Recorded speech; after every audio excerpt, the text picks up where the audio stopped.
Hello students, स्वागत है आप सभी का संजय सर क्लास के इस नए वीडियो में, जिसमें हम लोग आज पढ़ेंगे एक समान विद्युत क्षेत्र में द्विध्रुव पर बल आघूर्ण। स्टूडेंट, बल आघूर्ण होता क्या है? ये एक्चुअल में जो वर्ड है ना, बल आघूर्ण, ये हम लोग पढ़े हैं कक्षा 11वीं के फिजिक्स में। वहां से उठ करके यहाँ आया है, कहा? विद्युत क्षेत्र में। और अब हमें विद्युत क्षेत्र में द्विध्रुव पर जो बलाघूर्ण लगता है उसको ज्ञात करना है। और ये होता क्या है, इसको हमको फील भी करना है। ठीक है, चालू करते हैं। तो सिचुएशन ये है कि इसमें क्या होता है, एक समान, ये क्या है, विद्युत क्षेत्र है।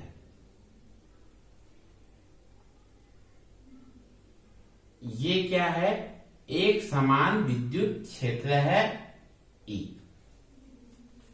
ठीक है, और इस एक समान विद्युत क्षेत्र में एक द्विध्रुव रखा हुआ है। द्विध्रुव क्या होता है? द्विध्रुव में दो समान परिमाण के विपरीत आवेश होते हैं इसमें। और वो रखा कैसे गया है? ऐसे रखा हुआ है, ये ऐसे रखा हुआ है। ये हो गया प्लस क्यू आवेश और ये हो गया माइनस क्यू आवेश। ठीक है, ये क्या हो गया, विद्युत द्विध्रुव, और ये हो गया एक समान विद्युत क्षेत्र E। अब इस पर हमें ज्ञात करना है बल आघूर्ण, या बल आघूर्ण होता क्या है। क्लियर है इतना? स्टूडेंट, जब कोई द्विध्रुव किसी विद्युत क्षेत्र में रखा जाता है तो द्विध्रुव पर दो विपरीत आवेश होते हैं, एक पर धनावेश और एक पर ऋण आवेश होता है। जब द्विध्रुव को विद्युत क्षेत्र में रखा जाता है तो धनावेश पर, ये क्या है, एक समान विद्युत क्षेत्र है, और एक समान विद्युत क्षेत्र में जब कोई आवेश प्रवेश करेगा तो उस पर क्या लगेगा, फोर्स लगेगा, उस पर एक बल कार्य करेगा। उसी प्रकार प्लस क्यू पर भी एक बल कार्य करेगा और माइनस क्यू पर भी एक बल कार्य करेगा। प्लस क्यू पर जो बल कार्य करेगा वो किस दिशा में कार्य करेगा, विद्युत क्षेत्र की दिशा में कार्य करेगा। और जो माइनस क्यू आवेश पर कार्य करेगा वो विद्युत क्षेत्र के विपरीत दिशा में कार्य करेगा। इस चीज को ध्यान में रखिएगा कि जब कोई आवेश विद्युत क्षेत्र में प्रवेश करता है तो धनावेश प्रवेश करता है तो वो विद्युत क्षेत्र के दिशा में उस पर बल कार्य करेगा, और जो माइनस क्यू आवेश प्रवेश करेगा उस पर विद्युत क्षेत्र के विपरीत दिशा में कार्य करेगा। मतलब ये है कि प्लस क्यू आवेश पर जो बल कार्य करेगा उसकी दिशा क्या होगी, ये होगी, और माइनस क्यू आवेश पर जो बल कार्य करेगा, विद्युत क्षेत्र की दिशा इधर है तो इसके विपरीत कार्य करेगा। मतलब इस पर किधर कार्य करेगा, इस दिशा में कार्य करेगा। मान लेते हैं वो बल कितना है, F है, तो प्लस क्यू पर कितना करेगा, मान लेते हैं F प्लस क्यू, और माइनस क्यू आवेश पर कितना करेगा, F माइनस क्यू। क्लियर है? इतना क्लियर हो गया? फिर से रिपीट कर रहा हूं। एक समान विद्युत क्षेत्र में एक विद्युत द्विध्रुव रखा हुआ है, और जो विद्युत द्विध्रुव रखा हुआ है वो विद्युत क्षेत्र के साथ कितना कोण बना रहा है, थीटा कोण बना रहा है। कितना कोण बना रहा है, थीटा कोण बना रहा है। तो धनावेश पर जो बल लगेगा वो विद्युत क्षेत्र की दिशा में लगेगा, और ऋणावेश पर जो बल लगेगा वो विद्युत क्षेत्र के विपरीत दिशा में लगेगा। ठीक है, लिख लेते हैं। विद्युत द्विध्रुव एक समान विद्युत क्षेत्र वेक्टर E में कितना कोण बनाते हुए, थीटा कोण बनाते हुए रखा गया है। Q प्लस क्यू आवेश पर जो बल लगता है वो विद्युत क्षेत्र की दिशा में, तथा माइनस क्यू पर जो बल लगता है वो विद्युत क्षेत्र के विपरीत दिशा में लगता है। ठीक है, अब प्लस क्यू आवेश पर जो विद्युत क्षेत्र है वो क्या करता है, ये इस पर अपनी दिशा में बल लगाता है। ये विद्युत क्षेत्र जो है प्लस क्यू पर किस दिशा में बल लगा रहा है, अपनी दिशा में बल लगा रहा है और वो बल मान लेते हैं कितना है, F प्लस क्यू। तो F प्लस क्यू का मान कितना होगा स्टूडेंट, हम लोगों ने एक वीडियो में ये पढ़ा था, विद्युत क्षेत्र की तीव्रता E बराबर क्या होता है, F बटे क्यू नॉट। पढ़ा था वहां पे। क्यू नॉट कहाँ क्या था, वहां का आवेश, यहाँ का आवेश कितना है, प्लस क्यू है यहाँ पे, और यहाँ पर माइनस क्यू है। परिमाण कितना है, क्यू है आवेश का परिमाण। तो अगर हम इसका यहाँ पर ऐसे तिर्यक गुणा अगर कर देते हैं तो F बराबर क्या होगा, E इंटू क्यू नॉट बराबर कितना होगा, E इंटू क्यू नॉट। मतलब प्लस क्यू आवेश पर विद्युत क्षेत्र अपनी दिशा में बल लगाता है तो उस बल का मान कितना होगा, F प्लस क्यू बराबर क्यू इंटू ई।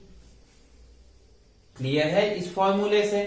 उसी प्रकार माइनस क्यू आवेश पर विद्युत क्षेत्र अपनी दिशा से विपरीत दिशा में बल लगाता है तो उस बल का मान कितना होगा, Q इंटू ई होगा।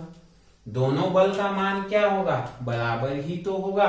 जितना बल इधर लगाएगा उतना ही बल इधर लगाएगा। और ये दोनों बल करेंगे क्या, इसको ऐसे घुमा, ये ऐसे है तो इसको ऐसे घुमा के अपने विद्युत क्षेत्र की दिशा के समांतर लाने का प्रयास करते हैं। ये जो दोनों बल लगा रहे हैं प्लस क्यू पर और माइनस क्यू पर, ये बल जब ये बल इधर लगेगा, ये बल इधर लगेगा तो इसको क्या करेगा, ऐसे घुमाने का प्रयास करेगा, ऐसे होगा। ठीक है, ऐसे करने का प्रयास करता है। ये बल किसके, विद्युत क्षेत्र के समांतर घुमाने का प्रयास करता है। दोनों बल क्या हैं, बराबर हैं, लेकिन दोनों बल की जो क्रिया रेखा है, क्रिया रेखा मतलब इसकी क्रिया रेखा, इस बल की क्रिया रेखा क्या है, ये है। इस बल की क्रिया रेखा क्या है, ये है। दोनों बल की क्रिया रेखा क्या है, अलग अलग है। दोनों बल एक समान है, दोनों बल की क्रिया रेखा क्या है, अलग अलग है। और दोनों बलों की जो दिशा है वो क्या है, अलग है। ऐसे बल को ही बोलते हैं हम क्या, बल आघूर्ण। ऐसे बल को, दोनों की, कैसे बल को, जिन बलों की दिशाएं विपरीत हों और क्रिया रेखा भी भिन्न भिन्न हो, तो ऐसे बल बल आघूर्ण कहलाते हैं। क्लियर हो रहा है अब। मैंने आपको कहा था कि मैं इसके परिभाषा को सिर्फ समझाऊंगा नहीं, बल्कि हम लोग इसको फील करेंगे। ठीक है, क्या, जब दो विपरीत दिशा के बल, दोनों बल क्या हैं, एक समान है, दोनों की दिशाएं क्या हैं, विपरीत हैं, विपरीत हैं और इनकी क्रिया रेखा भिन्न भिन्न हो, तो ये बल कहलाते हैं क्या, बल आघूर्ण। इसके परिभाषा को मैं यहां पर लिख देता हूं। बल आघूर्ण कहते हैं, ठीक है, जब बल इस तरह से कार्य करे कि वे एक दूसरे के विपरीत हों।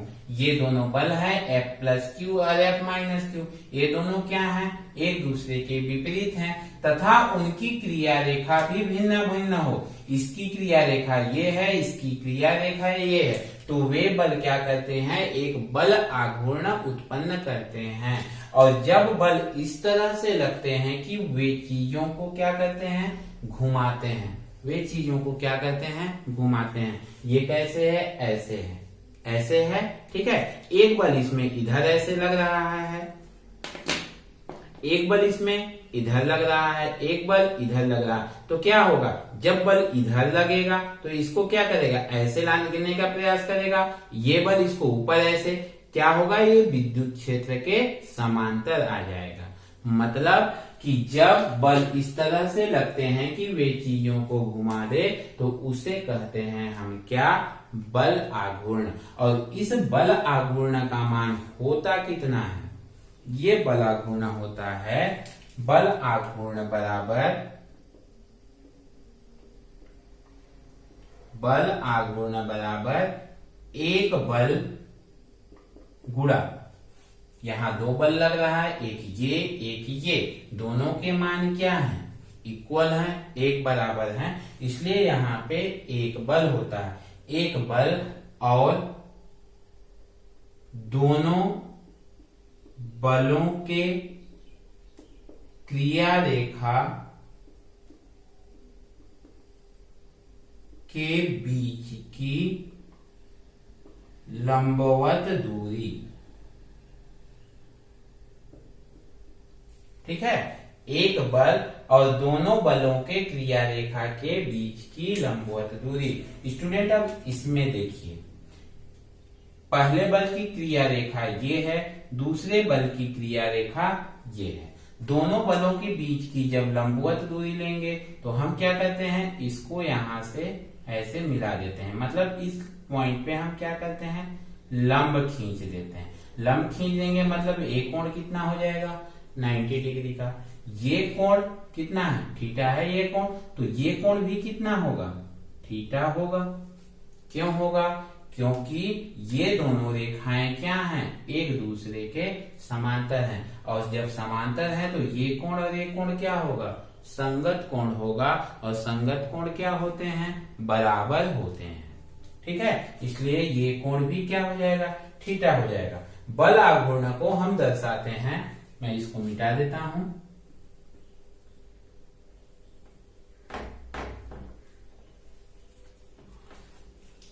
बल आघूर्ण को हम दर्शाते हैं टाउ से।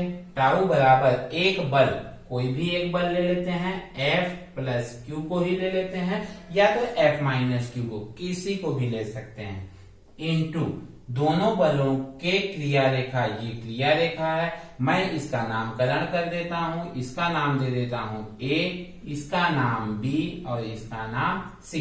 तो दोनों क्रिया रेखा के बीच की लंबवत दूरी कितनी हो गई, BC हो गई, BC।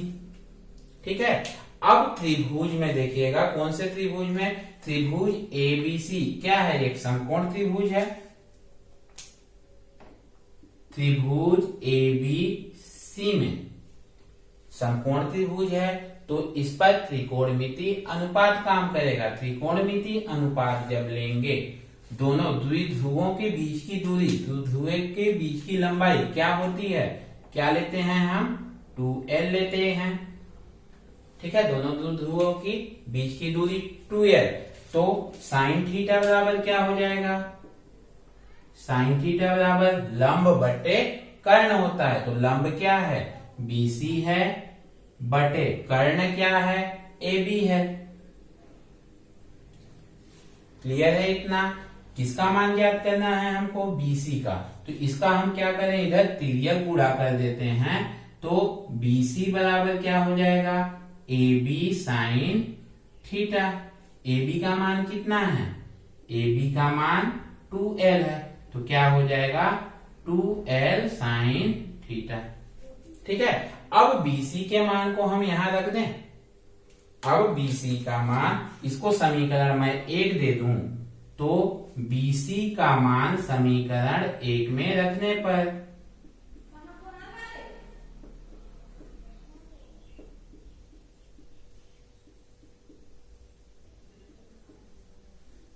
रख दूं मैं यहां पर, तो टाउ बराबर क्या हो जाएगा, F प्लस Q का मान रखता हूं, कितना है, Q इंटू E है। ठीक है, और BC का मान कितना हो गया, 2L साइन थीटा। अब मैं E को अलग लिख देता हूं और इनको साथ में, किसको, 2QL को इंटू साइन थीटा।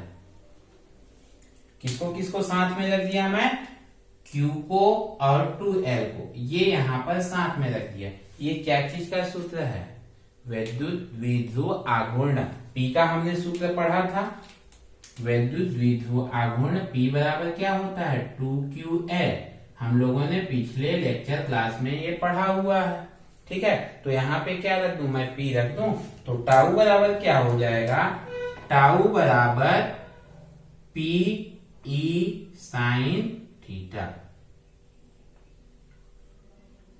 ठीक है, ये होता है क्या, द्विध्रुव पर बल आघूर्ण का सूत्र।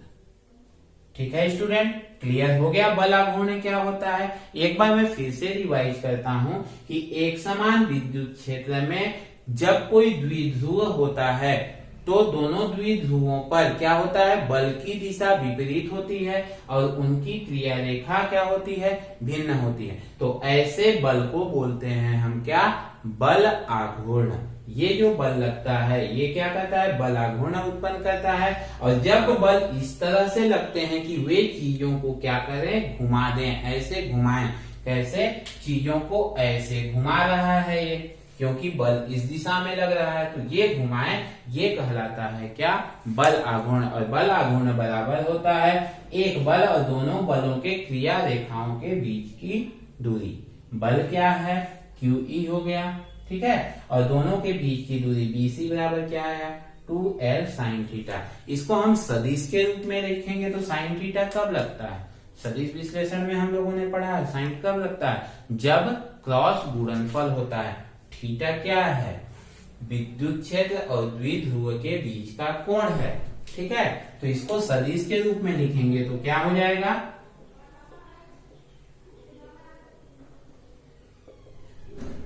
Vector tau equal to vector P cross vector E, ठीक है। ये हो गया क्या, हमारा बल आघूर्ण। अब हम इसमें कुछ विशेष परिस्थिति देखते हैं, ठीक है। अब इसमें हम क्या विशेष परिस्थिति देखते हैं। आप लोग फटाफट इसका फोटो खींच लीजिए, फिर आगे बढ़ते हैं। ये हम लोग ले लेते हैं 3 कंडीशन।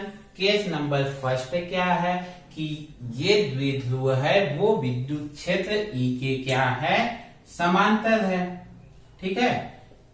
ये विद्युत क्षेत्र के क्या है, समांतर है। समांतर है मतलब इन विद्युत क्षेत्र और द्विध्रुव के बीच में बनने वाला जो कोण थीटा है वो कितना है, 0 अंश है। और जब हम इसमें 0 अंश रख देंगे तो टाउ बराबर क्या मिलेगा, टाउ बराबर PE साइन 0 अंश, और साइन 0 अंश का मान क्या होता है, 0 होता है। मतलब टाउ का मान क्या हो जाएगा, 0 हो जाएगा। मतलब कि अगर ये विद्युत क्षेत्र के समांतर है तो इसको घुमाने में कोई भी कार्य नहीं करना पड़ेगा, कोई भी बल नहीं लगेगा। 0 टाउ का मान बल आघूर्ण क्या हुआ, 0 हुआ। मतलब इसमें कोई भी कार्य नहीं करना पड़ेगा। ठीक उसी प्रकार अभी ये ऐसे है तो ऐसे घुमा दिए पहले स्थिति में।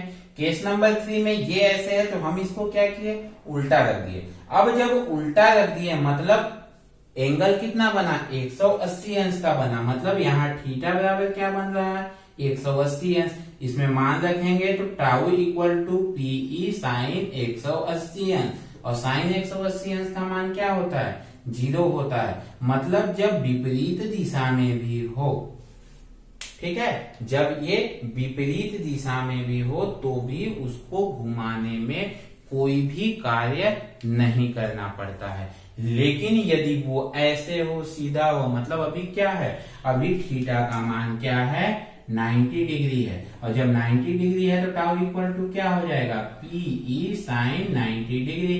साइन 90 डिग्री का मान कितना होता है, 1 होता है, मतलब PE। और ये होता है इसका मान क्या, मैक्सिमम, अधिकतम होता है।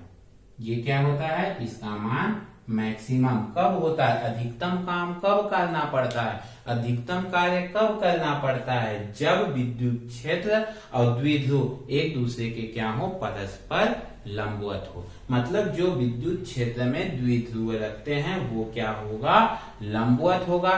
तब हमको मैक्सिमम काम करना पड़ेगा। और जब उसके समांतर या समांतर के विपरीत दिशा में क्या है, विपरीत दिशा में है, मतलब क्या है, आवेश की दिशा तो बदली है, तब भी इस पर कोई भी कार्य नहीं करना पड़ता है। ठीक है स्टूडेंट, ये है द्विध्रुव पर बल आघूर्ण। ठीक, आई होप आपको ये बल आघूर्ण अच्छे से अब समझ में आ गया होगा कि बल आघूर्ण होता क्या है, यह कैसे कार्य करता है। यदि इसमें कोई भी दिक्कत हो तो आप कमेंट्स बॉक्स में कमेंट्स कर सकते हैं। वीडियो पसंद आया होगा तो प्लीज लाइक कीजिए, सब्सक्राइब कीजिए और अपने दोस्तों में शेयर कीजिए। आज के लिए बस इतना ही। Thank you for watching.